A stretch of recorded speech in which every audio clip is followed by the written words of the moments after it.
मेरी फ्रेंड तानिया को चाहिए था बहुत ही सटल मेकअप लुक जिससे उसके फीचर्स तो एनहांस हो जाए पर उसे देख के कोई ये ना बोले कि अरे ये लड़की तो कोई और ही है। तो मैंने उसके एंगेजमेंट के लिए ये वाला लुक क्रिएट किया जिसमें वो बहुत ही ज़्यादा प्यारी लग रही थी। वो बहुत ज़्यादा संतुष्ट थी अपने मेकअप के साथ। खास बात तो यह है कि जुलाई की ह्यूमिडिटी और भीषण गर्मी के बावजूद ये जो मेकअप है ये 8 घंटे से ज़्यादा लास्ट किया। तो चलिए आपको बताती हूँ कि मैंने ये मेकअप लुक कैसे क्रिएट किया। Without any further ado let's get started.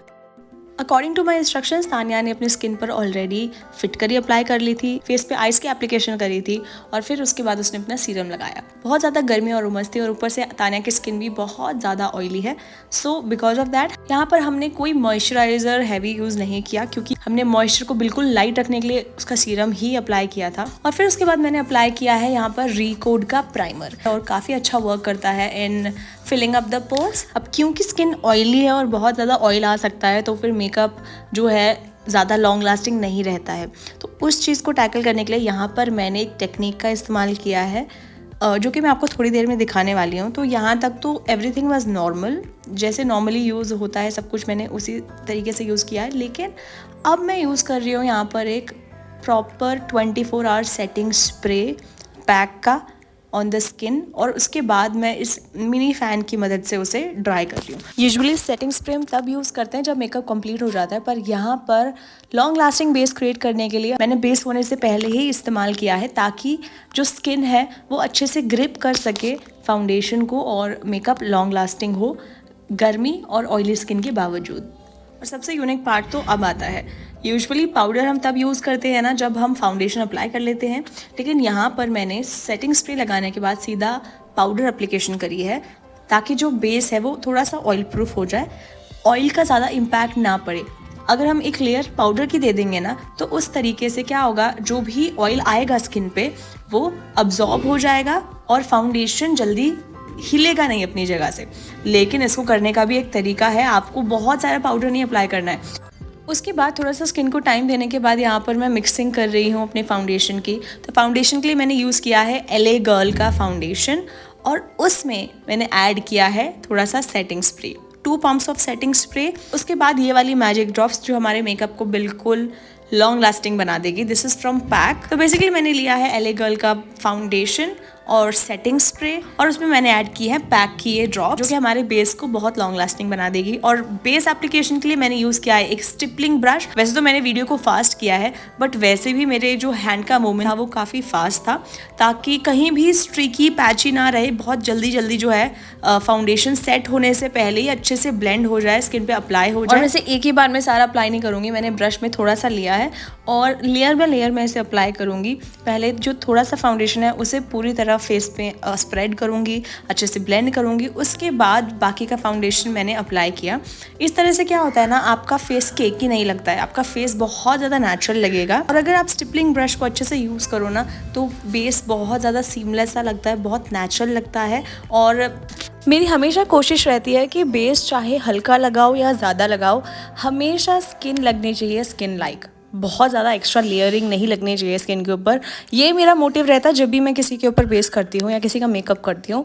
तो उसके लिए ना ब्लेंडिंग बहुत ज़्यादा इंपॉर्टेंट है। तो प्रॉपर एप्लीकेशन के लिए मैंने सबसे पहले स्टिपलिंग ब्रश से अच्छे से अप्लाई किया और उसे अच्छे से ब्लेंड किया। और अब मैं अच्छे से इसे सीमलेसली ब्लेंड करने के लिए स्पंज यूज़ कर रही हूँ और स्पंज से मैंने बहुत अच्छे तरीके से हर जगह पे इसे ब्लेंड कर लिया। मैंने अपने एक्सपीरियंस से ये चीज़ नोटिस करी कि आप बेस को जितना ज़्यादा टाइम दो, जितना ज़्यादा अपने बेस को अच्छे से ब्लेंड करो ना, वो उतना ज़्यादा अच्छे से रिजल्ट आता है उसका, उतना ज़्यादा नेचुरल लगता है और स्किन पे ना बहुत ज़्यादा थोपा हुआ मेकअप नहीं लगता है। हाँ, अगर आपकी स्किन में बहुत ज़्यादा टेक्सचर है, बहुत ज़्यादा बम्प्स है तो वो अचीव करना मुश्किल होता है। लेकिन अगर स्किन की सरफेस स्मूथ है और उस पर आप अच्छे से ब्लेंड नहीं करेंगे मेकअप को तो भी वो केकी लग सकता है, वो टेक्सचर्ड लग सकता है। तो इसीलिए ब्लेंडिंग बहुत इंपॉर्टेंट है। फेस के नीचे वाले पार्ट को ना आपको बिल्कुल इग्नोर नहीं करना है क्योंकि हो सकता है कि उस एरिया में टैनिंग हो या फिर अगर आपने फेस पे बेस लगाया तो फिर थोड़ा बहुत वो डिफरेंट लगता है आपके चेस्ट वाले एरिया से और गले वाले एरिया से। तो इसीलिए वहाँ पर भी हल्का सा फाउंडेशन का टच आपने देना है, बट मेक श्योर कि वो बिल्कुल भी ज़्यादा ना हो क्योंकि वहाँ पर आप चुन्नी लगाएंगे, वहाँ पर ब्लाउज़ कुछ ना कुछ टच होगा तो वो बहुत ज़्यादा नहीं होना चाहिए, है ना। तो इसीलिए उसको अच्छे से ब्लेंड करें।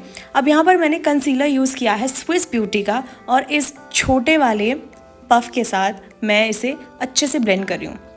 अब ये जो पफ़ है ना, फिंगर पफ़, ये बहुत ही ज़्यादा एक्सट्रीमली सॉफ्ट है और मतलब नॉर्मल स्पंज से तो थोड़ी डिफरेंट है, थोड़ा डेंस है और बहुत ज़्यादा सॉफ्ट है। तो इसीलिए मैं इसे यूज़ कर रही हूँ, क्योंकि इससे ना पर्टिकुलर एरिया में अच्छे से ब्लेंडिंग हो जाती है, पर्टिकुलर एरिया पे अच्छे से प्रोडक्ट अप्लाई हो जाता है लाइक कंसीलर, और आपको कवरेज अच्छी चाहिए ना तो फिर ये बहुत ज़्यादा काम आता है। और आपने नोटिस किया होगा कि मैंने यहाँ पर ना कोई भी कलर करेक्टर यूज़ नहीं किया है, लाइक ऑरेंज कलर करेक्टर। मौसम और स्किन टाइप के हिसाब से हम बिल्कुल भी ज़्यादा हैवी नहीं कर सकते बेस, चाहे आप प्रोडक्ट भी ज़्यादा लगाएं, लेकिन उसे ब्लेंड बहुत अच्छे से करना है, ठीक है। और जितना हो सके कोशिश करें कम से कम लेयरिंग करने की, तो मैंने वही किया है। यहाँ पर नीड नहीं थी तो मैंने कलर करेक्टिंग अलग से नहीं करी, and it worked also very well. तो जिस तरह का नेचुरल लुक चाहिए था वो बहुत अच्छे से आ रहा था, तो इसीलिए मैंने उसे अवॉइड किया। उसके बाद यहाँ पर मैंने पाउडर किया फेस को, और पाउडर मैंने बहुत अच्छे से किया फेस को, लेकिन बिल्कुल भी एक जगह पे इकट्ठे होने वाला पाउडरिंग नहीं करी मैंने, जैसे होता है ना कि तो लिया और सीधा लगा दिया।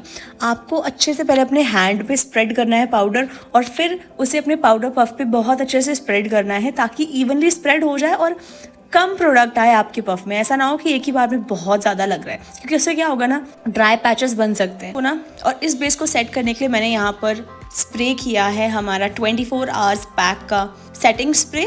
इससे क्या होगा, जो क्रीम्स और पाउडर्स एंड लिक्विड्स अच्छे से मेल्ट डाउन हो जाएंगे और एक सार हो जाएंगे। जब हमारा बेस थोड़ा सा वेट हो गया था ना, उसके बाद मैंने क्रीम कॉन्टोरिंग करी from this Daily Forever 52 camouflage concealer palette.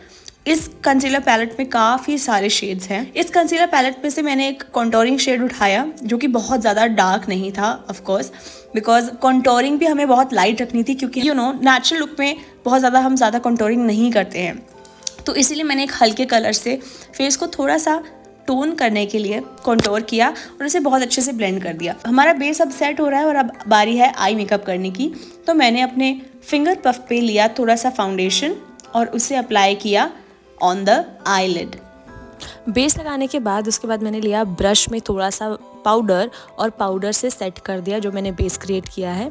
उसके बाद मैंने लिया है एक लाइट ब्राउन सा शेड और मैं आउटर वी में और क्रीज एरिया में एक ट्रांजिशन शेड सा क्रिएट कर रही हूँ और एक डेप्थ क्रिएट कर रही हूँ। Basically for the eye also हमने बहुत ज़्यादा बोल्ड नहीं करना है, we have to keep it very minimal रखना है हमें, और नेचुरली जो आई के शेप है ना उसे इन्हेंस करना है। और फिर इनर वी में और मिडिल पार्ट में मैं अप्लाई कर रही हूँ ये गोल्डन शिमर, जिससे कि आईज थोड़ी सी बिग लगेंगी और काफ़ी अच्छा लुक आएगा। यहाँ पर आई शेडो मैं यूज़ कर रही हूँ मार्स की eyes can kill eye shadow palette, और ये आई शेडो पैलेट ना काफ़ी अच्छी है, ये बहुत पिगमेंटेड भी है और इसमें जो कलर की जो वेरिएशन है ना वो बहुत ही अमेजिंग है। इसके बाद यहाँ पर मैं अप्लाई कर रही हूँ एक लाइनर ब्रश से आई लाइनर। तो बेसिकली यहाँ पर मैंने लाइनर ब्रश पे लिया है थोड़ा सा ब्लैक और ब्राउन कलर को मिक्स करके एक शेड, और मैं उससे थोड़ा सा स्मज्ड आई लाइनर क्रिएट करने की कोशिश कर रही हूँ। इससे काफ़ी सॉफ्ट सी लुक आती है, आईज डिफाइंड तो हो जाती है लेकिन बहुत ज़्यादा थोड़ा बोल्ड सा लुक नहीं आता है, वो और ज़्यादा सॉफ्ट नेचुरल लगता है। आई मेकअप करने के बाद मैंने अप्लाई किया ब्लश का मैंने खास ध्यान दिया कि बहुत ज़्यादा ना हो जाए। यूजुअली हमने देखा है जब ब्राइड्स पे मेकअप किया जाता है ना तो ब्लश को बहुत ज़्यादा प्रोमिनेंट रखा जाता है, लेकिन हमें जो नेचुरल लुक चाहिए था ना उसके लिए मैंने ब्लश को बहुत ज़्यादा ओवरडू नहीं किया। अब वैसे ना क्या होता है, ब्लश जो है ना थोड़ा थोड़ा टोन डाउन हो जाता है थोड़े टाइम के बाद, तो मैंने उस हिसाब से ब्लश लगाया ताकि जब ब्लश थोड़ा टोन डाउन हो जाए ना तो वो बहुत ज़्यादा नेचुरल लगे। और उसके बाद हमने जंप किया सीधा लिप प्रोडक्ट्स पे। वैसे हमने पहले ही लिप्स को मॉइस्चराइज कर लिया था, मैंने यूज़ किया था पिलग्रिम का स्क्वालेन लिप सीरम और वो काफ़ी ज़्यादा अच्छा हाइड्रेटिंग रहता है, लेकिन अब हमें थोड़े से मैट प्रोडक्ट्स यूज़ करने थे तो एक्स्ट्रा हाइड्रेशन के लिए यहाँ पर मैंने लिप बाम एक बार दोबारा से अप्लाई किया लिप लाइनर अप्लाई करने के बाद। और फिर मैं यहाँ पर लव अर्थ की लिपस्टिक्स यूज़ कर रही हूँ। लॉन्ग लास्टिंग मेकअप के लिए ये वाली की लिपस्टिक्स काफ़ी अच्छी है क्योंकि ये मैट है और इसके कलर्स बहुत अमेजिंग है। लिपस्टिक के लिए भी तानिया की जो माइंड में था काफ़ी स्पेसिफिक एक कलर था जो कि था थोड़ा पिंकी पीची सा न्यूड। में यूजुअली कभी ऐसा नहीं होता है कि मैं एक ही प्रोडक्ट यूज़ कर रही हूँ, मैं जनरली 3-4 कभी कभी 5 शेड्स भी मिक्स कर लेती हूँ, लेकिन कम क्वांटिटी में ऑफकोर्स, क्योंकि हमें लिप्स को क्रस्टी नहीं करना है। अब बारी थी मस्कारा की, तो मस्कारा के लिए शी कर्ल हर लैशेस, और लैशेस कर्ल करने के बाद मस्कारा अप्लाई करो ना तो बहुत ही अच्छी लुक आती है। लैशेस कर्ल भी रहते हैं और लेंथनिंग भी बहुत अच्छे से हो जाती है। तानिया मस्कारा अप्लाई करने में खुद कंफर्टेबल थी तो मैंने उसे दे दिया बिकॉज शी वांटेड टू। और फिर उसने अप्लाई किया अच्छे से अपने लैशेज़ पे मस्कारा। और क्योंकि हमने लैशेज़ को ऑलरेडी कर्ल कर रखा है ना, तो इतना ज़्यादा प्रॉब्लम होगी नहीं, मतलब लेंथनिंग में और कर्लिंग में। तो शी डिड इट हरसेल्फ। मैंने उसे कहा था ऊपर वाले लैशेज़ में तो तुम लगा लेना, बट नीचे वाले लैशेज़ में मैं लगाऊंगी। तो फिर उसने ऊपर वाले लैशेज़ में मस्कारा अप्लाई किया और उसके बाद मैंने अप्लाई किया लोअर लैशेज़ पे mascara with this particular product. ये है ग्लेवा का स्किनी वाटरप्रूफ मस्कारा और ये बेसिकली लोअर लैश लाइन के लिए स्पेशली होता है, क्योंकि लोअर लैश लाइन पे क्या होता है ना, आप यूजुअली मस्कारा अप्लाई करते हैं तो फिर नीचे प्रोडक्ट लग जाने का बहुत ज़्यादा चांस रहता है। इससे क्या होता है, इवनली अप्लाई भी हो जाता है without clumping of the lashes. बहुत अच्छे से इससे अप्लाई भी हो जाता है रूट्स से लोअर लैश लाइन पे, और प्रोडक्ट नीचे लगने के चांसेस बहुत ज़्यादा कम हो जाते हैं। मस्कारा अप्लाई करने के बाद मैंने फिर से अप्लाई किया हमारा सेटिंग स्प्रे और उसे इस फ़ैन की मदद से बहुत अच्छे से ड्राई कर लिया।